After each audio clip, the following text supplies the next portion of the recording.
Oi, gente. Obrigado por estar aí, vendo a última palestra do dia, né? Eu sei que foi um dia cansativo, mas obrigado por estar aí. Caralho. Aparentemente meu negócio não está funcionando muito bem.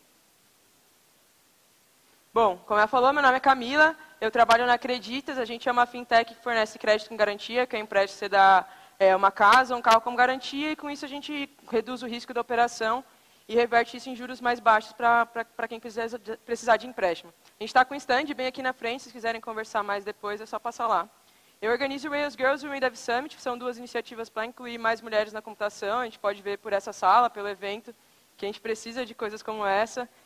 Então, eu sou uma grande advogada de iniciativas para mulheres na computação. E o melhor jeito de me achar é no Twitter, a minha arroba é campusmila, com 2 As no final. Qualquer coisa, vocês podem me chamar lá. Caralho. Vou ficar aqui mesmo, que acho que é mais fácil. Bom, como eu falei, Acreditas, né, a plataforma online que faz empréstimo com garantia e que com isso a gente consegue dar os juros baixos para vocês. Por acaso a gente tem vagas, não sei se eu podia falar isso aqui, mas estou falando. Se quiser conversar, é só passar lá no stand da gente. Então vamos lá em palestra, né? Eu queria começar primeiro falando sobre orientação a objetos. Quem aqui usa orientação a objetos? Bastante gente. Não vou falar muito de funcional, mas acho que os conceitos que eu vou falar aqui se aplicam em qualquer um dos dois casos. Ah, pô. Aí foi. Quem conhece o Alan Kay? Pouca gente. Alan Kay foi o cara que cunhou o termo de orientação a objetos, basicamente, quando ele criou o Smalltalk. E ele fala diversas vezes, né, depois de ter criado orientação a objetos, que orientação a objetos significa troca de mensagens, que é local rotation, é proteção e esconder os estados, deixar para decidir as coisas lá no final. Ele fala depois também que a grande ideia é a troca de mensagens, que é a chave para fazer sistemas ótimos, né, sistemas grandes, sistemas que vão crescer, que são manuteníveis e tal, é pensar muito mais em como os módulos se comunicam do que no que as coisas são, nas coisas e no comportamento delas. Mas quando a gente começa a aprender orientação a objetos, a gente pensa muito mais nas coisas e no comportamento delas, né? A gente pensa muito mais nas caixinhas, do que aquelas coisas fazem. Então a gente pensa no cliente, a gente pensa no imóvel, a gente pensa na análise de risco. A gente não pensa muito na comunicação entre esses termos, né? Quando a gente aprende orientação a objeto, é muito mais nas coisas e no que elas fazem do que na comunicação entre elas. E no fim das contas, a gente vê pela própria pessoa que criou a orientação a objeto, que a orientação a objeto é sobre troca de mensagens, e troca de mensagens é um outro jeito de falar comunicação. Se a gente entra na questão da comunicação, né, como voltando para a definição de comunicação mesmo, a gente tem um remetente, um emissor, né, um ser que está querendo, um ser ou um conjunto de seres que está querendo passar alguma informação. Do outro lado, a gente tem um destinatário ou receptor, que é para quem o remetente quer enviar aquela informação. E eles trocam mensagens entre si a fim de que aquela informação seja entendida. A informação que o remetente queria passar seja entendida pelo destinatário. Em volta disso, a gente tem coisas como o canal, que é por onde essa mensagem trafega. Então, a mensagem que eu estou passando para vocês agora está sendo trafegada através dessa palestra. A gente tem o contexto, então o contexto aqui seria a QCon, evento de tecnologia e tal, trilha de arquitetura. E tem o código, que no nosso caso é língua portuguesa, poderia ser inglês, poderia ser língua de sinais e tal, é como a comunicação funciona. Voltando ainda um pouco, então, na questão do que a gente vai aprendendo, quando a gente vai aprendendo a programar e vai evoluindo na nossa carreira, a gente aprende bastante sobre o DDD. Um dos conceitos-chave que você pode ver bastante nesses livros aqui, o primeiro do Eric Evans, o principal lá do DDD, e os outros dois do Val Vernon, que falam bastante sobre o DDD também. Um dos conceitos-chave do DDD é a questão da linguagem ubíqua. Então, eu tenho a pessoa de negócio, eu tenho a pessoa, os domain experts, que eles chamam, né? A pessoa que sabe do que está falando, sabe o que o business é, sabe o que a empresa faz. Ela fala alguma coisa e o nosso código tem que refletir aquela mesma coisa. Então, se a minha pessoa de negócio fala cliente, o meu código deveria falar cliente. Ele não pode falar usuário, não pode falar CIF, que não faz o menor sentido, não pode falar qualquer outra coisa. A gente gosta de codar em inglês, então, ok, você botar customer no lugar, mas não bota user, porque aí você está fazendo uma tradução que não faz sentido. Outra chave do DDD é a questão do bounded context, né? O contexto ali delimitado. Então, a gente começa a entender bem o nosso business, a gente começa a ver que tem contextos mesmo, né? Separações entre coisas que acontecem no nosso business e no DDD a gente consegue separar isso em contextinhos separados. Às vezes a gente tem o mesmo conceito sendo representado em vários contextos, mas pode ser que eu tenha conceitos que são do tipo só de um contexto ou só de outro contexto. Na Acreditas, quando a gente começou a trabalhar com DDD, que foi a minha experiência com DDD também, a gente tinha um software mais ou menos assim. Que é aquela coisa, né, não dá para mexer, você fica do tipo, putz, eu quero adicionar um negócio, é para ser simples, era para demorar, sei lá, 2 horas, demora 3 semanas. E não sei se já passaram por isso, mas provavelmente vão passar, se não passaram. E isso é uma outra forma de ver isso, né? Aquele famoso Big Ball of Mud, ou grande bola de merda, no bom português, né? E aí com o DDD a gente começa a entender que tem contextinhos ali dentro, né? A gente começa a entender que esse...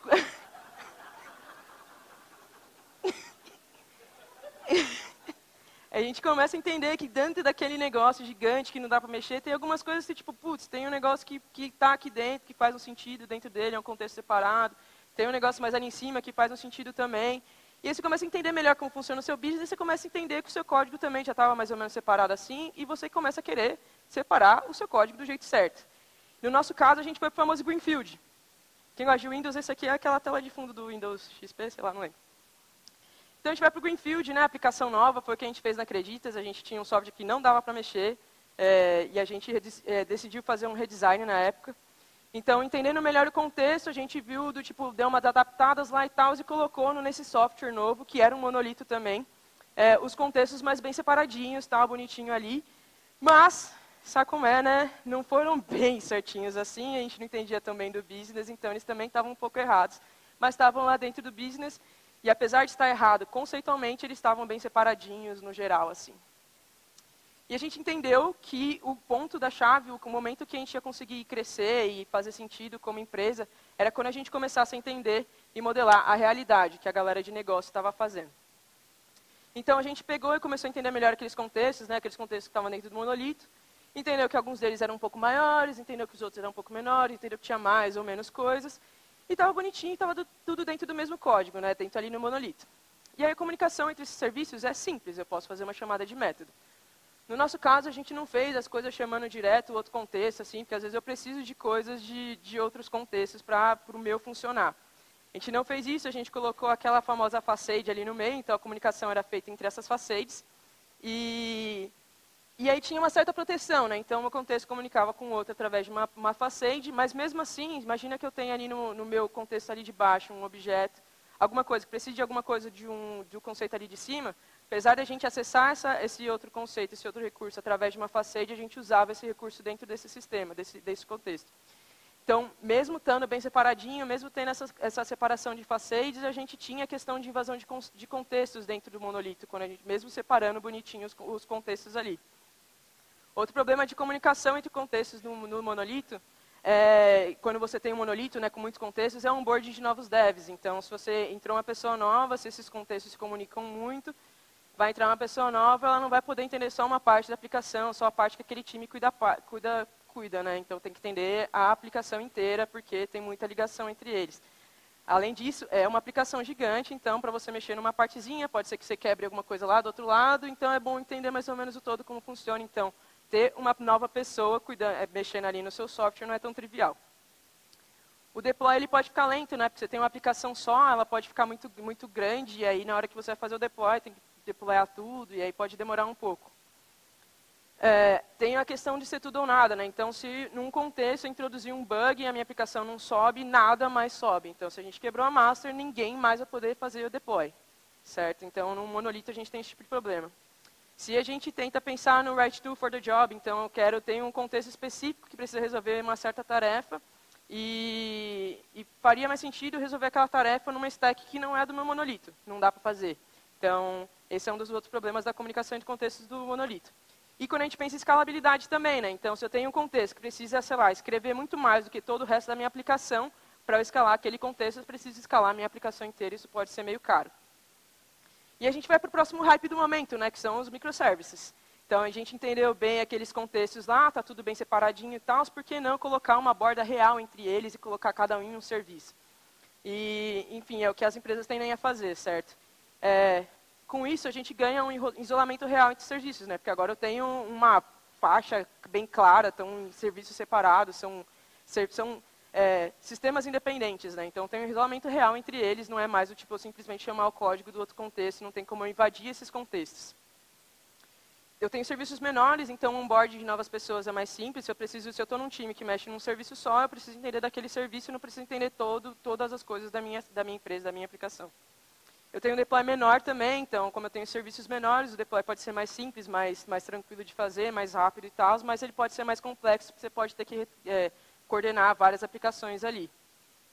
Aquele problema de write to for the job, então, eu tenho um problema que eu resolveria melhor, de certa forma, quando a gente tem vários serviços, eu posso dizer, esse contexto eu resolvo melhor com Python, então eu vou fazer em Python. Esse outro contexto eu resolvo melhor com Ruby, então eu vou fazer em Ruby. Esse outro, eu acho que, sei lá, Node é mais legal, então eu posso fazer em Node. Então, a gente pode resolver isso com microserviços.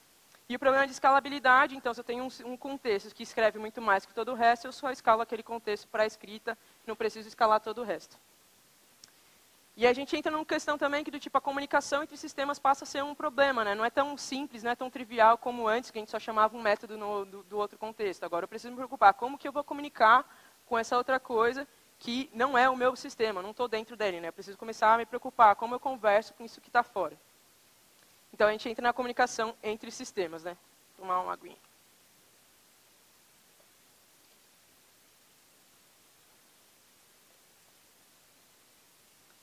Muito disso é falado nesse livro, do que eu vou falar agora, no Enterprise Integration Patterns. Ele define algumas formas de comunicação e de troca de dados entre sistemas. Ele fala, acho que de 4, eu vou focar em 2 delas. A primeira delas é o RPC, o Remote Procedure Invocation, ou RPI, né, tanto faz. Então, eu tenho o sistema A, eu tenho o sistema B, eles conversam entre si como se a gente estivesse no mesmo sistema, mas de forma remota, né? Então, é a chamada de funções de forma remota. Isso é bem conhecido, o protocolo mais famoso para essa conversa é o HTTP, então eu faço uma chamada ali geralmente síncrona para um outro serviço e ele me retorna na hora de maneira bem simples. Então, como eu falei, esse tipo de comunicação ela traz uma certa simplicidade, é bem parecido com o que a gente estava acostumado dentro do monolito, porque eu mudo só a estratégia, né, ao invés de chamar uma função, eu estou fazendo uma chamada HTTP ou algum outro protocolo, sei lá. Ela geralmente é síncrona. Não, eu posso ter algumas abordagens assíncronas, tipo um webhook e tal, mas geralmente é síncrono, né? Eu comunico, mando a mensagem, ela já me retorna de volta na hora. Promove um certo encapsulamento, então cada serviço, por ser vários serviços, né? Então cada serviço está no seu canto ali, cada um faz o que deveria ter, eu não estou invadindo nenhum contexto. Mas eu tenho um certo acoplamento também, porque pelo menos um dos serviços precisa saber como que eu tenho que me comunicar com o outro, né? Eu não posso simplesmente, ele não pode ser totalmente isolado, não pode ser totalmente diferente, eu tenho que ter, pelo menos em um dos serviços eu preciso saber, tipo, como que eu conecto no outro serviço, quais são como que é a chamada do outro serviço e tal, qual vai ser o retorno, enfim. Eu posso ter alguns problemas de performance aí, então, para o meu primeiro serviço, eu tenho um serviço que comunica com outros, tipo, tem o serviço A, comunica com o serviço B, comunica com o serviço C, a resposta do meu A só vai estar pronta a hora que o meu serviço C retornar para o B e o B retornar para o A. Então, a performance do meu A não é só a performance dele, é também todo o resto tipo, é a performance do A, mais a do B, mais a do C, e o retorno entre eles. Então, eu posso ter problemas de performance quando a gente tem essa abordagem mais síncrona. E temos a questão de disponibilidade também, né? Imagina que a gente tem esses dois serviços também se comunicando de forma síncrona via HTTP e o meu segundo serviço caia. Eu posso ter formas de tratamento de erro aqui, ou ele cai, ou ele está lento. Eu posso ter formas de tratamento de erro, eu posso ter timeout. Mas para eu ter uma resposta decente para o meu A, para eu ter uma resposta real a que eu espero, eu preciso que os dois serviços estejam disponíveis ao mesmo tempo. E aí, chegando no segundo ponto, na segunda forma que eu vou falar sobre comunicação de sistemas, que é a mensageria.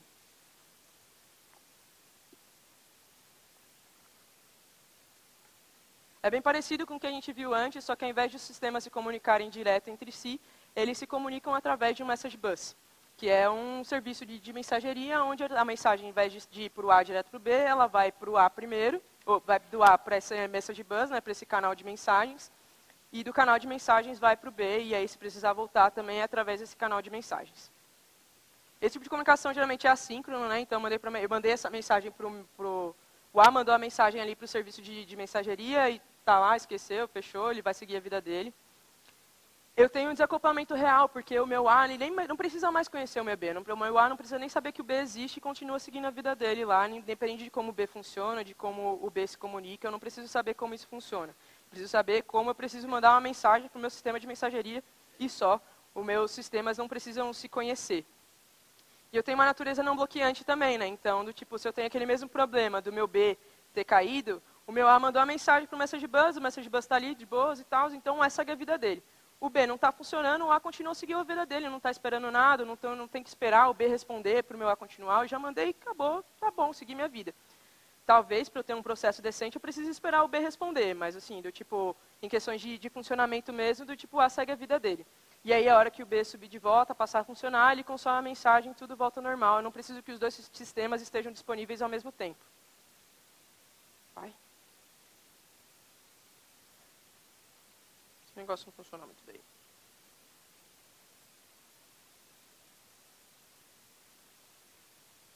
E uma outra questão desse tipo de comunicação é que ela representa a realidade.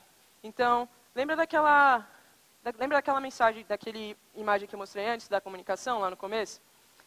Eu tinha o remetente, eu tinha o destinatário lá do lado, e aqui eu tenho uma mensagem trafegando entre eles, e aí eu tenho o canal, o contexto e o código. Quando a gente fala de comunicação entre sistemas, eu tenho a mesma tipo, imagem aqui, eu tenho o mesmo fluxo de informação. Eu tenho um remetente, eu tenho uma aplicação que está querendo mandar uma mensagem, tem outra que está recebendo, e em volta disso, aquela mensagem trafega através de um canal. Eu tenho um contexto, né, que é pelo menos, sei lá, a conversa entre aqueles dois sistemas, né? Então precisa fazer sentido, e eu tenho, ao invés de um código, eu tenho tipo um contrato, que é o formato da mensagem, né? Tá difícil. Mas é claro que nem tudo são flores, né? Então aqui, quando a gente está falando de mensageria, a gente tem que lidar com um pouco de complexidade. Não é mais tão trivial quanto a chamada assíncrona, a chamada HTTP, que era muito mais natural que a gente estava fazendo antes. Então eu tenho mais complexidade para lidar com relação à implementação disso. A gente tem que lidar com um negócio chamado request response. Então, se eu preciso de um comportamento meio síncrono, né, então, preciso mandar uma mensagem para o sistema e eu preciso que essa mensagem tenha uma resposta.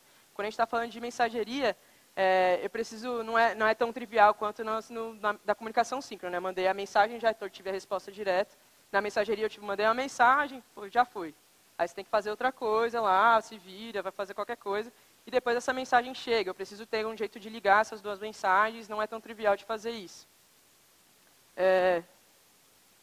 Bom, a gente tem problema também com o tratamento de erro. Da mesma forma que eu preciso de uma resposta ali, para eu mandar uma resposta de erro também não é tão trivial, né? Preciso do tipo, porque é uma comunicação assíncrona, né? Então, se eu mandei uma mensagem para seguir a minha vida, eu preciso receber essa mensagem de erro depois e tratar, não é tão trivial fazer isso quanto era na comunicação síncrona. E eu preciso ter um sistema para mensageria também. Eu não posso simplesmente ter minhas duas aplicações, eu preciso saber lidar com troca de mensagens, com o sistema de mensageria. Outro problema é o que a gente vê nesse teorema chamado Teorema CAP. Ele fala que você tem três coisas para escolher, né? Consistência, disponibilidade e tolerância a falhas. A gente geralmente quer ter tolerância a falha na nossa aplicação, então isso é uma coisa que você não pode deixar de lado. Disponibilidade também, você quer que a sua aplicação responda logo, então você tem que tipo, deixar meio a consistência um pouco de lado, que é o que a gente chama de consistência eventual. Então, só para deixar um pouco mais claro, tem então do tipo a mesma informação, uma informação similar em dois sistemas diferentes, se no A e no B. Se o meu B caiu e o meu A seguiu a vida dele, fez a atualização, pode ser que a atualização não tenha sido refletida no B ali, então eu vou ter informações diferentes nos dois lugares. Eventualmente, quando o B subir de volta, os dois vão ficar consistentes e seguir a vida, mas pode ser que eu tenha a mesma tipo, a informação de formas diferentes nos dois lugares. Quando a gente trabalha com a sincronia, a gente tem que saber lidar com isso e não se importar de lidar com isso também, né? Então, às vezes, não... Sei lá, a galera de produto, você vai chegar do tipo, então, pode ser que tenha um tempo aí que vai ficar inconsistente os dados, tudo bem? A galera, não pode, não sei o quê. Então, tem que conseguir explicar para eles que do tipo, mas vai ser assim, sorry.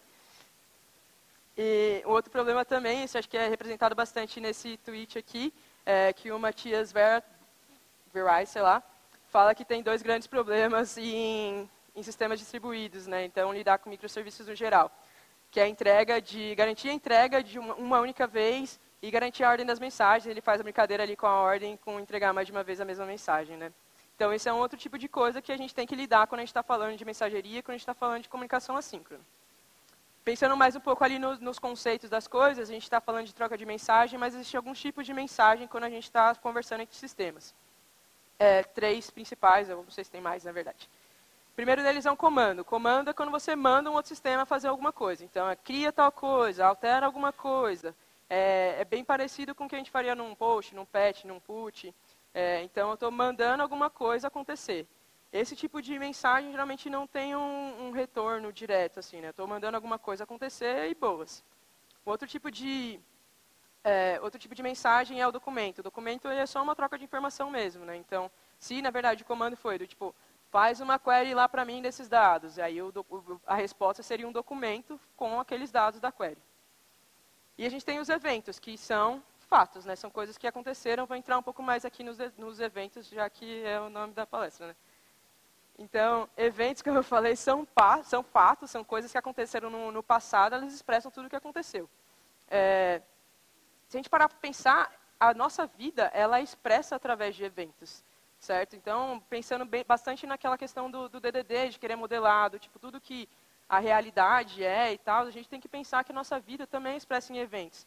Se você chegar e me perguntar como eu estou, eu posso te responder que eu estou bem ou que eu estou mal, mas tipo, eu não estou só bem, eu estou só mal. Eu estou bem, eu estou mal, por uma série de coisas que aconteceram no meu dia, na minha semana, na minha vida, que me fizeram chegar no estado que eu estou hoje, no meu estado atual, de estar bem ou estar mal. E quando a gente fala de sistemas, de aplicações, de empresas, é a mesma coisa. Então, por exemplo, na Acreditas, a gente não tem simplesmente um cliente que tem uma garantia, tipo uma casa, e aí ele tem um empréstimo. Não é assim que funciona, né? Então, ele tem uma série de coisas que aconteceram, uma série de passos e eventos que aconteceram na vida dele como cliente da Acreditas, que fizeram ele chegar a ter o empréstimo ou não, né? Ou ter sido recusado. Então, ele solicita um empréstimo, preenche uma série de informações, um cadastro lá, coloca a casa dele como garantia, aí a gente, como Creditas, aprova o crédito daquela pessoa, então o crédito dele vai ser aprovado, e aí finalmente o empréstimo é concedido, não aquele desenho antes de você ter as coisinhas e como elas estão. E aí a gente chega finalmente ali na Event Driven Architecture, né, essa arquitetura baseada em eventos ou EDA. O Martin Fowler, em uma talk dele, ele fala que quando a gente está falando de EDA, a gente pode querer dizer várias coisas diferentes, assim, e, no fim, ele conseguiu resumir em 4 delas. Eu vou explicar um pouco mais para vocês delas aqui. A primeira delas é o que ele chama de Event Notification, que é, eu tenho um cliente que faz alguma coisa ali, interage de alguma forma, né, o cliente qualquer.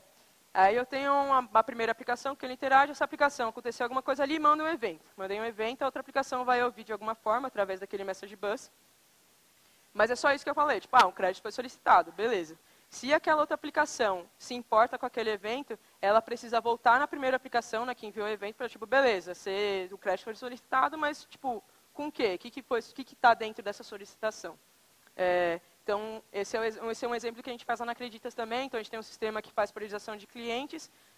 Ele só recebe esse evento, tipo, o crédito foi solicitado. Eu falo, tipo, beleza, mas que dados aqui para eu calcular a priorização de atendimento desse cliente? Segundo ponto é o que ele chama de Event Carried State Transfer. É muito parecido com o que a gente tinha antes, então tem ali o sistema de solicitação e o de notificações, por exemplo, que vai mandar e-mail para o cliente, WhatsApp, qualquer coisa que seja. E aí, ao invés de eu mandar só o evento para esse outro sistema, eu mando o evento e já mando os dados também. Então, tipo, um crédito foi solicitado, esses aqui são os dados da solicitação. Você pode seguir a sua vida aí à vontade e usar esses dados com o que precisar. Com isso, o meu segundo sistema não precisa voltar para o sistema anterior para consultar os dados, né? Já tem os dados todos ali no evento. O terceiro ponto é o Event Sourcing, que acho que é o ponto mais conhecido, né? Quando a gente fala de EDA, a maior parte das pessoas entende como Event Sourcing.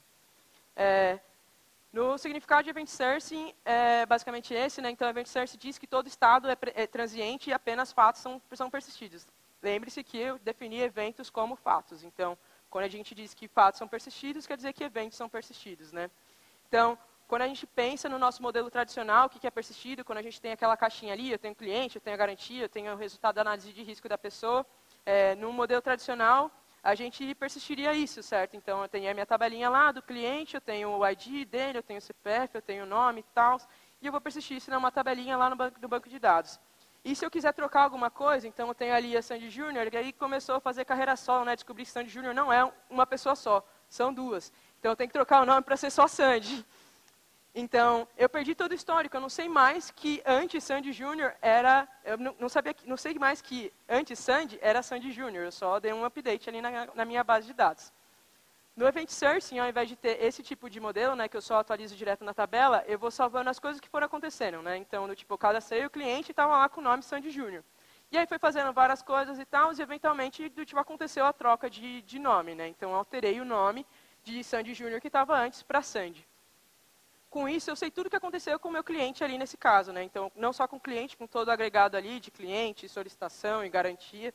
Eu sei tudo o que aconteceu ali, se eu precisar, tipo, descobrir, como que era o nome dessa pessoa a hora que ela pediu o empréstimo. Pronto, é só eu ir lá no primeiro evento, eu tenho isso.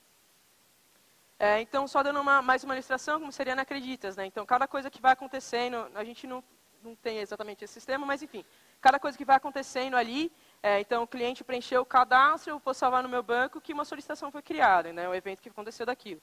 O cliente adicionou algum documento, salva o evento ali de documento adicionado. O cliente removeu algum documento, salva um evento de documento removido. Adicionou de novo um documento adicionado. O cliente cadastrou lá a garantia dele, garantia adicionada.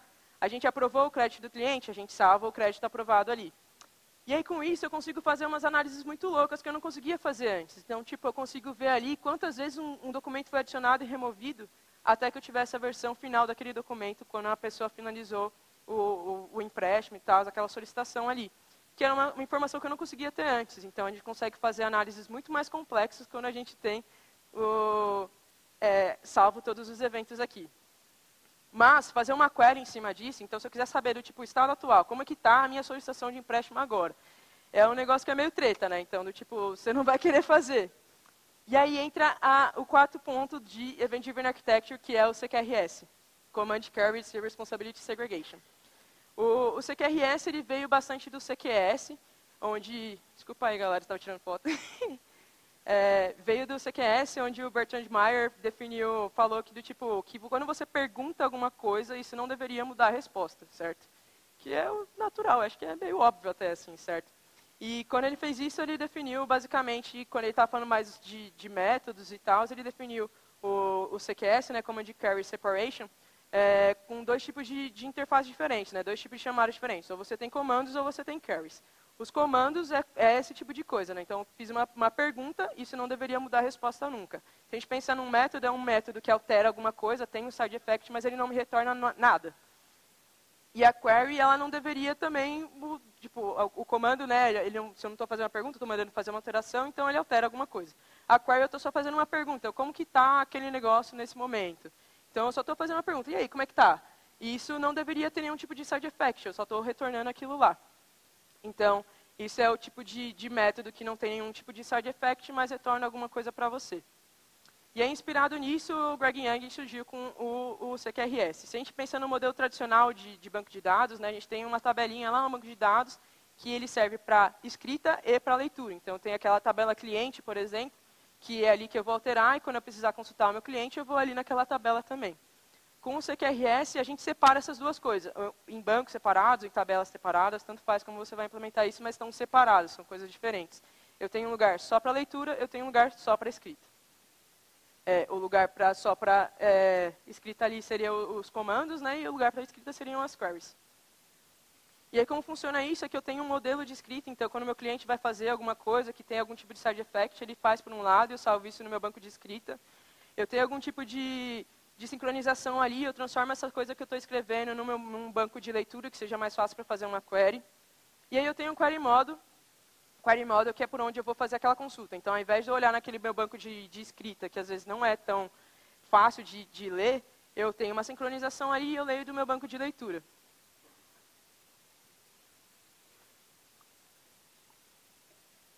Um exemplo bem simples, né, de CQRS, quando a gente tem uma aplicação normal, a gente gosta de colocar as tabelas como faz sentido para a gente, mas a galera que vai fazer análise em cima disso, a galera de analytics, precisa das coisas todas agregadas, numa tabela gigantesca só, porque faz sentido para isso, para fazer análise. Então, a gente tem uma forma de escrita, que é como a gente manipula a nossa aplicação normal ali, e tem algum tipo de processamento em cima dessas tabelas, e a gente tem uma base de relatórios, tipo um ADW, alguma coisa assim, que é como a galera vai tirar insights, vai fazer análise em cima daquilo. Então, isso é um exemplo de CQRS.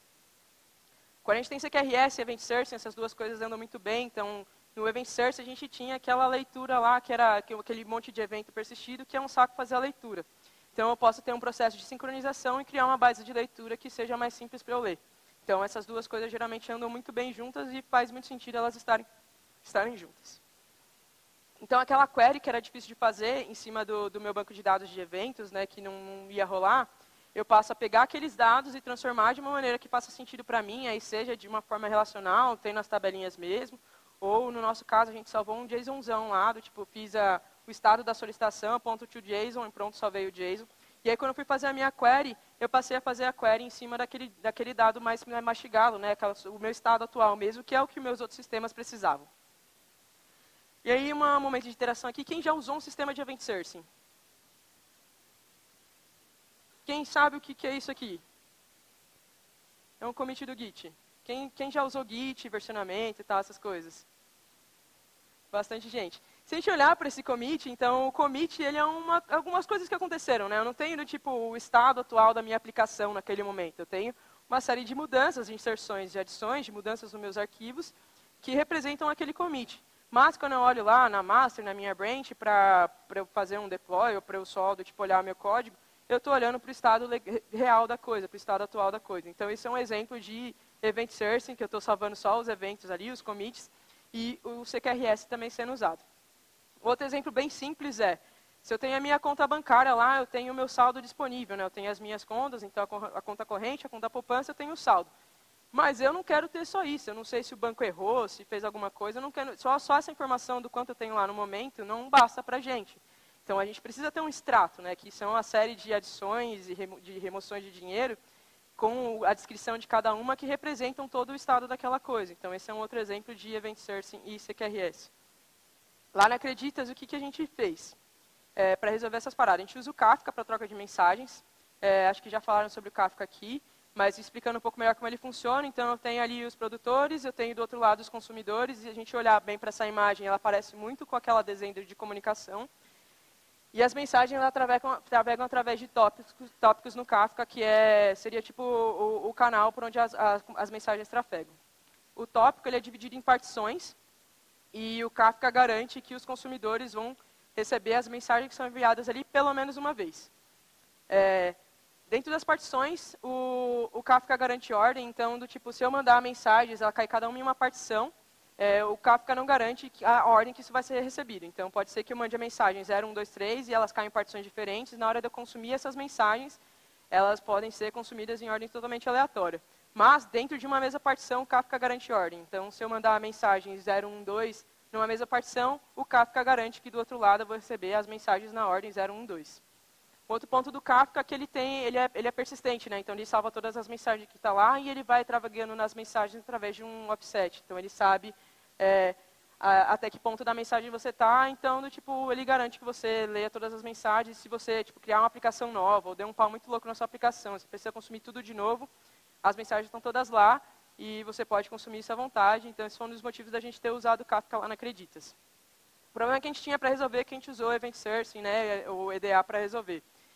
A gente tinha que fazer uma caixinha. Nessa caixinha a gente tinha clientes, pessoas, tinha garantias, aí no caso eu representei uma casinha, e a gente tinha condições do empréstimo, né? Então o valor que a pessoa está pedindo, a taxa de juros que ela vai aplicar, enfim, o número de parcelas, várias coisas que representam as condições financeiras daquele empréstimo. Dentro dessa casinha, as coisas podiam ir evoluindo, né? Então no começo a pessoa pediu, sei lá, 10 mil, aí eu vi que se eu for comprometer a renda dela, ela só vai pedir, poder receber 7 mil. Então essas coisas vão evoluindo e vão se maturando ao longo do tempo. Da mesma forma que as condições vão evoluindo, também vai a garantia. Então, no começo, a gente pede poucas informações, conforme a pessoa vai avançando no processo, a gente vai pedindo mais informações sobre a garantia. E a mesma coisa sobre a pessoa. Eu posso também adicionar ou remover pessoas, tanto faz, e tem, é bem, sei lá, aberto com o que a gente pode fazer. Eu posso trocar a garantia e tal. Então, essa caixinha, ela pode acontecer qualquer coisa nela, basicamente. E uma das coisas que a gente precisava nessa caixinha era saber como ela estava em determinado espaço, em determinado tempo, assim. Então, começamos a fazer análise de crédito, eu precisava saber como ela estava antes e como ela saiu.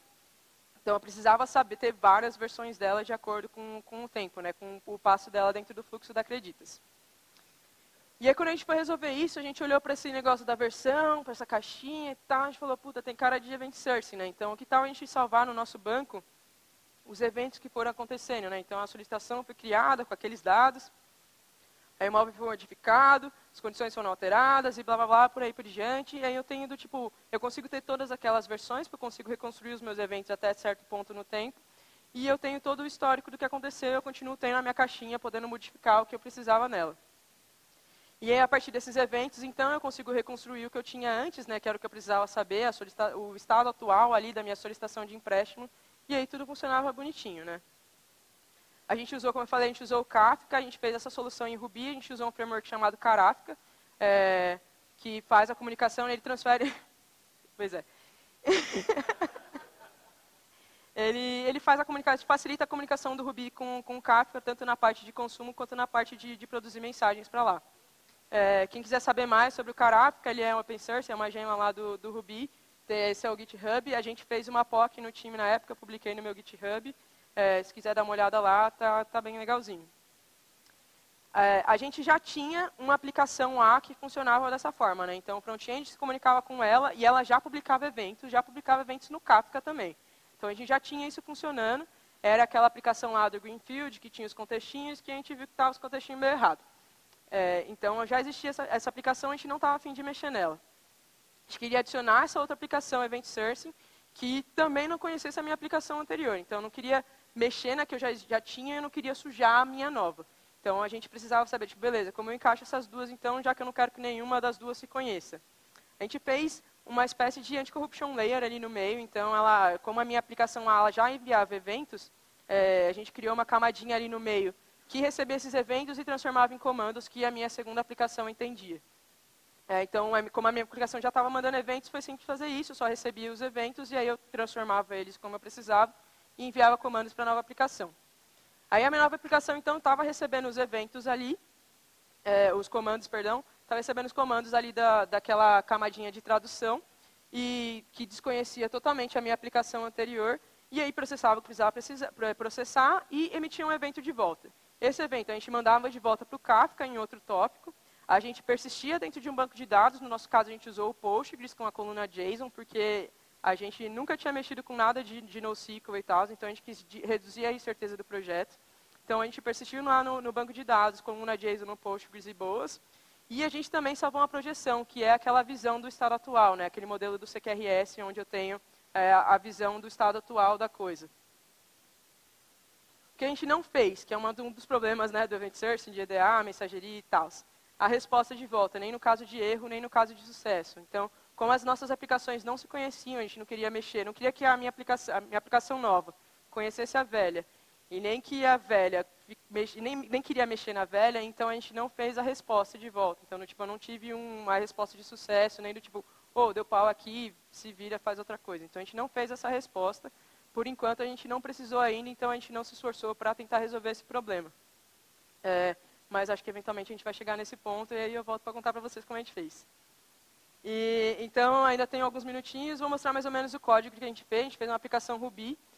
O comando, né, a entrada ali, ele é um JSON simples, não tem muito segredo, né? Então eu tinha os dados mesmo da minha solicitação, que estão ali jogados no JSON, então ID, data, valor, motivo. E eu tinha os metadados ali, dentro dos metadados eu falava, tipo, o comando que eu estou mandando é esse aqui, criar a solicitação. Quando eu estou consumindo do meu lado, então na minha aplicação nova lá, eu estou consumindo aquele comando, eu transformo aquele JSON em um objeto de alguma forma, e se eu olho dentro dos metadados o nome, eu sei o que eu preciso fazer. Eu olhei e digo, criar a solicitação, beleza, eu sei o que eu tenho que fazer. Que é, no caso, dar um solicitação.new, então instanciar uma nova solicitação e salvar isso depois no banco de dados.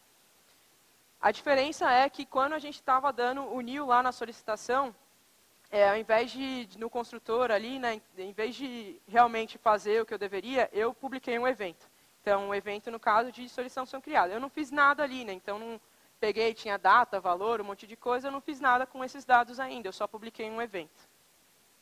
Quando eu publico esse evento, o que eu faço é jogar esse evento novo que estava ali, da solicitação criada, numa lista de eventos pendentes, dentro do meu agregado, e eu chamo o que a gente chama de event handler, né, um carinha que vai lidar com aquele evento ali dentro daquele meu agregado.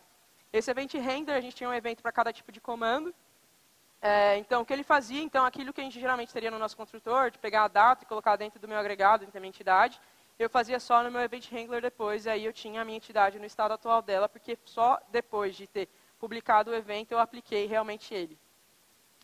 E aí, depois de publicar e fazer o que eu precisava com a entidade, eu preciso salvar ela no banco de dados, né? Então, eu pego aquela minha lista de eventos pendentes, eu limpo essa lista, né, quando eu pego essa lista. E aí, para cada um desses eventos, eu salvo no meu banco de dados, eu salvo ali na minha Event Store, né? Então, que é aquele primeiro negocinho ali do banco de dados. Depois eu pego esse evento e emito para o Kafka. Então, qualquer outra aplicação que queira saber de eventos que a minha nova aplicação enviou, pronto, é só ligar ali no tópico do Kafka e já era, consegue consumir, a gente já resolveu esse problema. E aí, depois de aplicar todos os eventos e salvar e publicar, a gente tem uma projeção, no caso, para simplificar, a gente colocou direto ali no repositório mesmo. Então, eu pegava a minha solicitação direto e salvava o estado atual dela no banco de dados também. Essa projeção é mais ou menos isso aqui, então, eu tinha um método lá, save, recebia a solicitação, salvava no banco de dados, a gente fazia um update ou um insert, né? Então, se já existia o negócio lá, eu dou update, se não existia, eu dou insert na tabela. Isso, o código está bem simplificado, tá? Porque é só para mostrar. E, então, eu salvava ali com o ID e salvava a solicitação, transformava num JSON o estado atual dela e já era. Na hora de eu procurar, então, eu já tinha o ID ali, eu podia fazer uma query dentro do JSON. Então, eu só pegava esse estado atual, não importa nesse negócio de evento, não sei se tem evento, se teve 1, se teve 20, se teve tantos, eu tenho o estado atual da minha solicitação. Então, eu só procuro por ID ou faço uma query direto no JSON, da forma que eu precisar, e eu tenho o meu estado atual. O nosso banco de dados, então, como ele ficou? A gente tinha a Event Store lá, com a solicitação criada, com valor e tal, com o que precisasse, os próximos eventos. E eu tinha uma outra tabela com o estado atual, que ia ter o ID da solicitação e todos os dados dela. Coisas legais de Event Driven Architecture, então. Não é complicado, eu mostrei para vocês aqui num tempo muito curto, que do tipo é simples de fazer, mostrei o código, não é difícil de fazer. Reflete a realidade, então eu mostrei várias vezes, né, reflete como a comunicação acontece mesmo na vida real, acontece com a questão dos eventos também. Você tem uma auditoria de graça, não? Então você está salvando os eventos, então você tem tudo o que aconteceu, então se você precisar auditar alguma coisa, você já tem aquilo pronto ali. Você tem serviços realmente autônomos, né, eles não precisam nem se conhecer, então uma das vantagens que o EDA traz para a gente. É totalmente escalável, isso é uma vantagem na real de microserviços no geral, então você pode escalar as coisas do jeito que você quiser. E você consegue fazer análises complexas. Então, aquele negócio que eu falei antes de saber quantos documentos foram adicionados, removidos, então eu consigo fazer análises que antes eu não conseguia fazer. Mas, claro que também tem os pontos ruins, né? Então, nem tudo são flores. Eu tenho que lidar com a sincronia, que não é tão trivial, não é o que a gente está acostumado a fazer. Eu tenho que lidar com consistência eventual na maior parte das vezes, também não é trivial de fazer. Você tem que saber lidar com isso e saber que você vai ter que lidar com isso. Se eu precisar fazer qualquer correção, eu tenho que fazer isso através de eventos. Então, tudo que é persistido no meu banco de dados é evento. Então, se eu precisar do tipo, putz, fiz um typo aqui e errei alguma coisa, tem que fazer um evento para corrigir isso. Da mesma forma, o problema que a gente teve lá na Acreditas também é migração. Então, esse sistema novo, ele tinha todas as solicitações de crédito, né? Então, eu precisava pegar os dados que já existiam e transformar e tipo, jogar para essa aplicação nova. Então, a gente precisou criar um evento tipo solicitação criada por migração para fazer essa migração. Também não é trivial de fazer isso. Demanda projeções, né? Então você tem que ter um modelo de leitura diferente do seu modelo de escrita, isso também não é necessariamente trivial de fazer. O replay, que é você fazer replicar todos os eventos, né? Pegar desde o primeiro e fazer tudo de volta, você geralmente precisa fazer isso na hora que você está escrevendo novos eventos. Pode não ser tão simples de fazer, no Ruby a gente teve algumas tretas, porque não tem tipagem, é saber o que é cada coisa na hora de jogar de volta para a classe, pode ser tenso. E pode ser um puta of engineering também, né? Então, mostrei aqui, resolve vários problemas, mas é um canhão, né? Então, como mensagem, não usa um canhão, que é o Event Sourcing, que é o EDA, para matar uma formiga aí, que pode ser. Às vezes você tem um problema muito simples e você não precisa disso. Às vezes você precisa de versionamento só em uma tabelinha, e às vezes um negocinho lá no post de configuração de salvando linha por linha cada modificação já resolve o seu problema. Então, saiba bem quando você vai querer usar esse tipo de arquitetura. A minha palestra está disponível nesse link, caso vocês queiram. Meus contatos é tudo Campus Mila, Twitter, LinkedIn, Telegram, se quiser mandar mensagem, estou super disponível aí, não vou ter tempo para perguntas. Mas podem me achar também no stand da Acreditas, vou estar aí amanhã e hoje durante o Community Night também. Muito obrigado.